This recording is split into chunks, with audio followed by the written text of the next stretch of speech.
नमस्कार दोस्तों। कहानी गोल्ड में आज सुनिए संतोष श्रीवास्तव जी की लिखी कहानी निगरानी। ट्रेन रवाना होने तक रमाकांत चिंतित थे। पूरी बोगी लगभग खाली, महिला यात्री तो एक भी नहीं। लेकिन उन्होंने बेटी सोनल के सामने अपनी चिंता प्रकट नहीं होने दी। दिलासा देते रहे, मेरी बहादुर सोनल, तेरे दिल्ली पहुंचते तक मैं फोन पर तेरा इंतजार करता रहूंगा। ट्रेन ने प्लेटफॉर्म पार ही किया था कि वे चार अपनी सीट ढूंढते हुए उसके सीट के सामने आ बैठे। तीन इस तरफ, चौथा सामने। चारों ने सीट के नीचे अपने बैग अटैचियां जमाई और आराम से बैठ गए। उनके बीच खुद को अकेला पा सोनल को घबराहट हुई। वह यूपीएससी के सीएससी एग्जाम की परीक्षा के लिए दिल्ली जा रही है। भारी प्रतिस्पर्धा है इस क्षेत्र में, मगर वह जी जान से लगी है अपने सपने को सच करने में। सपना रमाकांत का भी है, उनकी बेटी कलेक्टर बने। उसकी कोचिंग के भारी खर्च के लिए उन्होंने क्या कुछ नहीं किया। भविष्य के लिए जुड़े रुपयों तक की परवाह नहीं की। हॉस्टल से जब सोनल फोन पर बताती, पापा कोचिंग से बहुत जानकारी मिल रही है, सारी सूचनाएं, खबरें, वर्षों के पेपर और स्टडी मटेरियल कोचिंग में हमें मिलते हैं। देखना पापा, इस बार मेरा सिलेक्शन होकर रहेगा। सोनल के उत्साह से वे भी उत्साहित हो जाते। मन ही मन उस दिन को याद करते जब सोनल की माँ ने सोनल को गोद में खिलाते हुए कहा था, मेरी प्यारी सोना बिटिया, देखना कलेक्टर बनेगी एक दिन, हम दोनों पर खूब रुआब गाठेगी, है ना सोना बिटिया। वे उनके कैंसर पीड़ित चेहरे की सप्रयास चमकती आंखों को देखते ही रह जाते। उनकी मृत्यु के बाद 12 साल के अभिषेक और 10 साल की सोनल को रमाकांत ने बिन मां के पाल पोस कर बड़ा किया।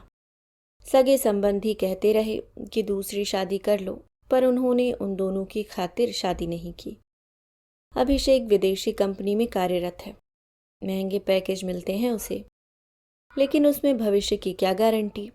विदेश जाने की लाखों रुपए की चकाचौंध अलबत्ता इंसान को भरमाए रखती है। सोनल ने खुद को इस चकाचौंध से दूर रखा। कहाँ तक जाएंगी आप? जी। पल भर वह अचकचाई, फिर सामान्य देखने की कोशिश करते हुए बोली, दिल्ली। आप चाहें तो लोअर बर्थ ले सकती हैं, हम ऊपर वाली बर्थ पर सो जाएंगे। हमें तो अमृतसर तक जाना है। जी शुक्रिया, मैं कंफर्टेबल हूँ। सोनल ने पर्स उठाया और वॉशरूम चली गई। वॉशरूम से उसने रमाकांत को फ़ोन लगाया। पापा, मेरे सामने की सीटों पर 4 मुस्लिम हैं, उनके साथ कोई लेडी नहीं है, और पापा वे बार बार मुझसे बात करने की कोशिश कर रहे हैं। सुनकर वे भी घबरा गए। आजकल ऐसी घटनाएं घट रही हैं, अखबार ऐसे ही समाचारों से भरे रहते हैं। लेकिन अपनी घबराहट उन्होंने प्रकट नहीं होने दी। वे उसे तसल्ली देते हुए बोले, घबराओ मत बेटा, गार्ड को बोल कर रखो, जरा भी संदेह हो तो तुरंत रेलवे पुलिस को फ़ोन करना। मैं भी यहाँ से पुलिस को कांटेक्ट करता हूँ। सिचुएशन पहले से बता दो तो बेहतर है, कोई भरोसा नहीं इनका कब क्या कर बैठे। रमाकांत की बातें सुन और भी डर गई सोनल। वॉशरूम से निकल उसने पूरी बोगी का जायजा लिया।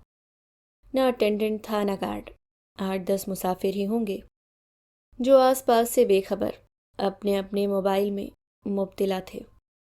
महिला मुसाफिर एक भी दिखाई न दी। अपनी सीट पर आने से पहले सोनल ने चेहरे पर सामान्य स्थिति लाने की कोशिश की। वह क्यों जाहिर होने दे कि वह घबराई हुई है। वाह सोनल जी, आप प्रशासनिक पद पर कार्य करने को तत्पर हैं। जिले का पूरा प्रशासन आपके हाथ में होगा और एक छोटी सी सिचुएशन हैंडल नहीं कर पा रही हैं। उसने अपने भीतर से उठे सवाल का जवाब भी दिया। नहीं, मैं डर नहीं रही हूँ, बस ज़रा एक्स्ट्रा सावधानी बरत रही हूँ। उसने अपना बैग उठाकर ऊपर वाली सीट पर रख लिया। लैपटॉप सामने रखकर मोबाइल में हॉटस्पॉट ऑन करने लगी। बैग के कारण लैपटॉप खोलने में दिक्कत हो रही थी। सीट के नीचे ठीक ही तो रखा था बैग, अब आप सोएंगी कैसे? परेशानी होगी आपको, सामने वाली सीट पर बैठे हुए ने कहा। जी तो चाह कह दे आपसे मतलब, लेकिन चुप रही। मन में आशंका भी थी कि उनकी अवहेलना करेगी तो जाने क्या कर बैठे। मन का डर, संदेह, अवहेलना तो बिल्कुल प्रकट नहीं होने देना है। ऊपर चढ़ने से पहले सोनल ने जूते उतारकर बैग के ऊपर रख लिए। सीट पर आकर वह सहज दिखने की कोशिश करने लगी। भूख जोरदार लगी थी। रानी ने मेथी के पराठे और आलू की भुजिया अचार के साथ पैक कर दी थी। खा लेना बिटिया, नहीं तो भूख ही सो जाओ। माँ के समय की नौकरानी अब भी उसी तरह पूरे घर का काम संभालती है जैसे उनके समय संभालती थी। अब वह भी घर के सदस्य जैसी हो गई है। वे चारों अपना अपना टिफिन खोलकर खाना शेयर करने लगे। आप भी लीजिए। उनमें से एक ने टिफिन उसकी ओर बढ़ाया। जी मेरे पास है, शुक्रिया, बेहद नम्रता से सोनल ने कहा और अपना टिफिन खोल लिया। वे चारों हंसते बतियाते खाते रहे।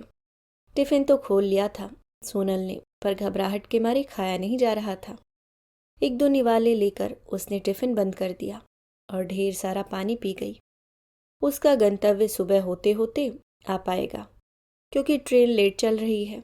कैसे बीतेगी पूरी रात, और पूरी रात जागने के बाद सुबह 11 बजे पेपर कैसे देगी। भूख तो मर चुकी थी, रिवीजन की अलग टेंशन। सोचा था ट्रेन में एक बार रिवीजन कर ही लेगी, पर जैसे ही लैपटॉप खोला नीचे से बैग सरकाने की आवाज़ आई। वह गहरे संदेह में पड़ गई। उसे बार बार सीट के नीचे रखा उनका बैग खींचकर खोलना शंका में डाल रहा था। पता नहीं बैग में क्या रखे हैं। खाना खाकर उन्होंने बिस्तर लगाया। काफ़ी देर तक आधे झुके हुए कंबल चादर मिलाते रहे। लेटने से पहले उन्होंने लाइट ऑफ कर पर्दे खींच लिए। सोनल को लगा उसके शरीर का खून जम गया है।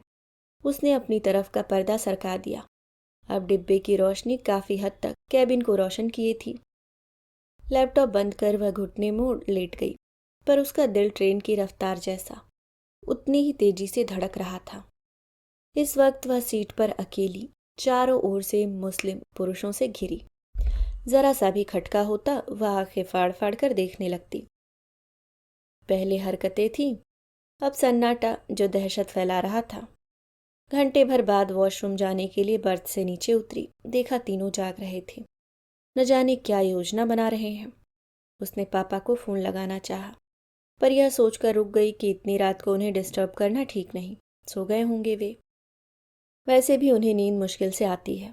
माँ के जाने के बाद उन्हें नींद की गोली लेनी पड़ती थी, लेकिन बाद में उन गोलियों की वजह से दूसरी बीमारियां हो गईं। सोकर उठने पर सिर भारी रहने लगा और धीरे धीरे भूख बढ़ती गई।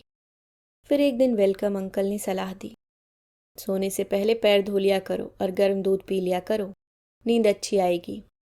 वेलकम अंकल पापा के दोस्त सतीश अंकल को वह वेलकम अंकल कहती थी।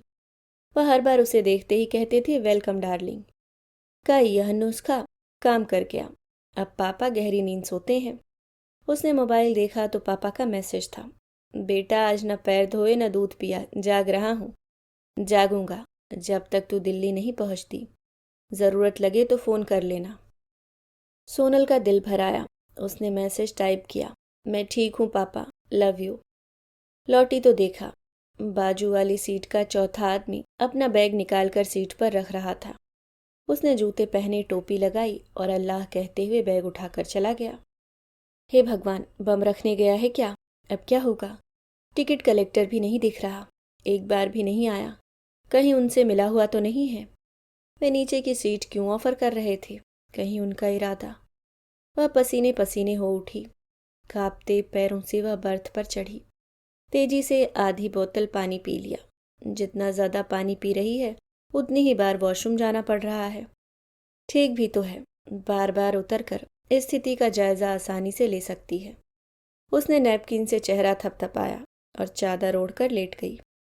अभी पूरी तरह लेट भी नहीं पाई थी कि उसे पास, एकदम पास खुसफुसाहट सुनाई दी। बाजू वाली सीट का चौथा आदमी था, जो सामने वाली सीट पर लेटे आदमी से कुछ कह रहा था। उसके कहने पर लेटा हुआ आदमी उठकर उसके साथ कहीं चला गया। वह बुरी तरह डर गई। किसी भी पल कुछ भी घटित हो जाने के लिए खुद को तैयार करती रही, शक्ति बटोरती रही। बचपन में जब तीसरी कक्षा में पढ़ती थी तो घर के सामने वाले पार्क में खेलने से डरती थी।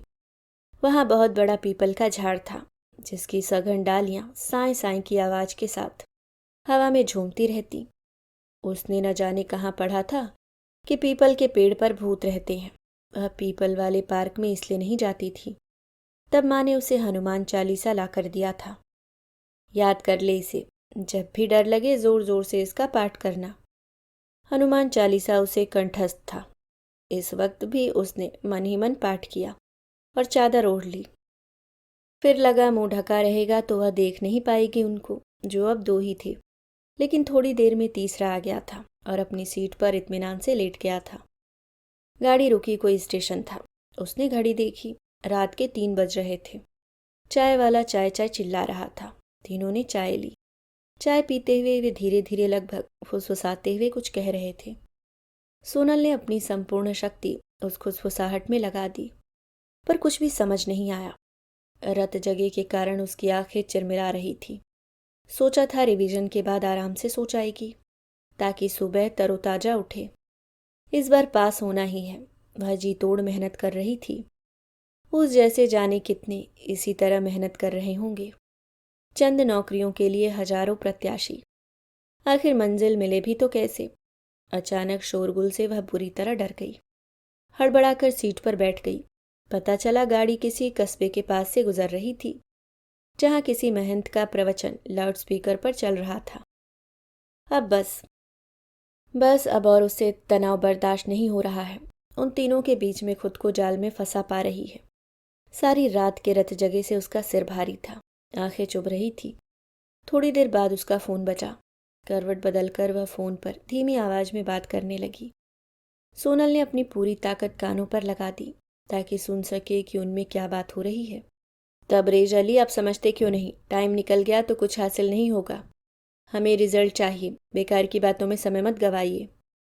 हाँ, हम समझते हैं, पर जबान भी तो कोई चीज़ होती है। जुबान देकर मुकरना हम नहीं कर पाए तो सलीम खान दूसरे को सौंप देगा। उसे इंसानों की कमी है क्या? सोनल पसीने पसीने हो उठी।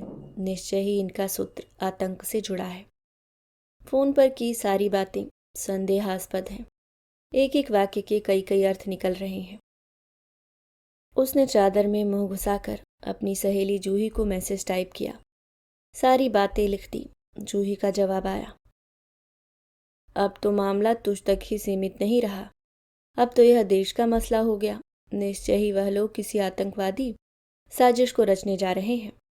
तब क्या करना चाहिए? तेरी सिचुएशन कुछ भी करने लायक नहीं है सोनल। बस नजर रख उन पर और धैर्य से काम ले, ओके? सोनल ने चादर में से मुंह निकाला। तब तक फोन दूसरे के हाथ आ चुका था। हाँ तबरेज भाई, जाकर मामला सलटाइए। हालत काफ़ी गर्म चल रही है। जी हाँ, समझते हैं हम। पूरी तैयारी से आ रहे हैं। आप मौके पर मिल जाना।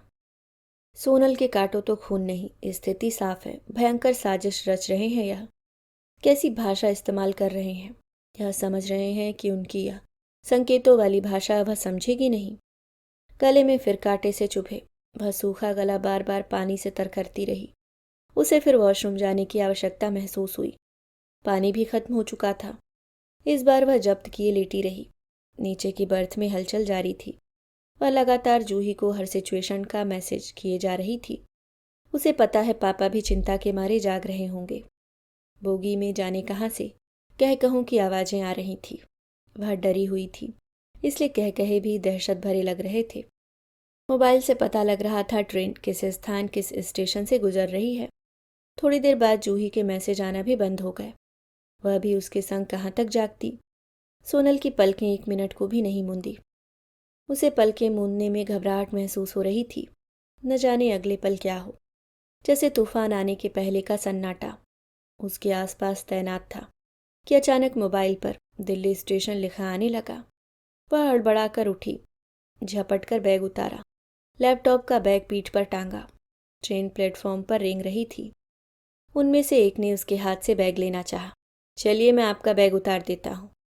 नहीं नहीं, मैं उतार लूँगी। संभाल कर आपा, ट्रेन रुक जाने दीजिए। 15 मिनट रुकेगी यहाँ ट्रेन। कोई लेने आएगा क्या? रात भर हम भी नहीं सो पाए। 4 मनचले झांसी से चढ़े थे। 1 से 4 नंबर की सीट पर ताश खेलते रहे, शराब पीते रहे। अब्बू तो उधर ही खाली सीट पर रात भर बैठे, उनकी निगरानी करते रहे। पूरी बोगी में आप अकेली। फर्ज तो अपना भी बनता है ना आपा। अभी आप सुन रहे थे संतोष श्रीवास्तव जी की लिखी कहानी निगरानी।